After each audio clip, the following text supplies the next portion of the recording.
Pero ang bilang na 34 na nawawalang mga sabungero, nagbago nang basagin ng isang alias Totoy ang kanyang katahimikan Hunyo nitong taon. Sa mga pamilya na nawawalan sa bangero, hindi lang yan 34, mahigit 100 yan.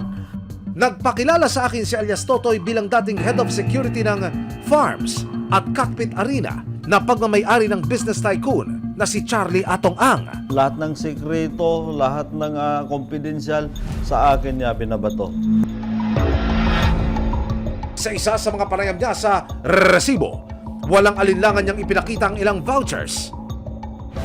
Patunay raw ang mga ito sa ibinabayad sa mga sangkot sa pagkawala ng mga sabungero. Sa ibaba ng papel, nakasulat ang halagang 2 milyong piso. Ang tumanggap daw sa pera na ito, isang lieutenant colonel ng Philippine National Police. Ito yung 2 million na yan yung monthly niya ni Lieutenant Colonel. Pag sinabing team leader, siya yung pinakamataas na ranggo sa mga polis.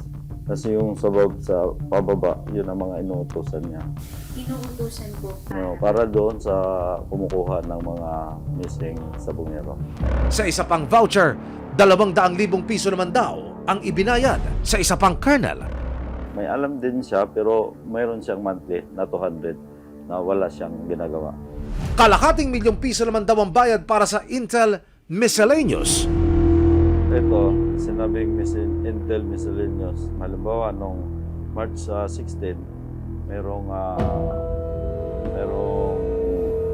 sinumpi, merong kinatay sila. Nabukasan, yung 500. Yun na yun.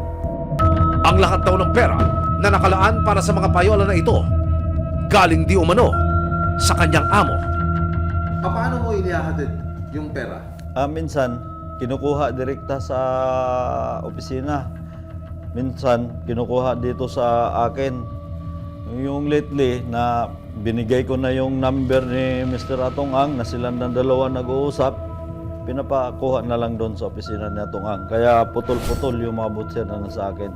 Ano ang resibo at patunay mo na pwedeng ipakita sa amin na makakapagsabing si Atong ang mastermind? Katulad niyang butser na yan, yung butser na 500,000, kinukuha ko yan doon mismo sa mga anak niya. Pag nagpapatrabaho kayo ng dukot tsaka patay, may binaboucher din yun? May bayad yun? Ayun, yun na nga yung bayad. Maraming salamat sa panonood, mga kapuso. Para masundan ang mga reklamong nasolusyonan ng resibo, mag-subscribe lamang sa GMA Public Affairs YouTube channel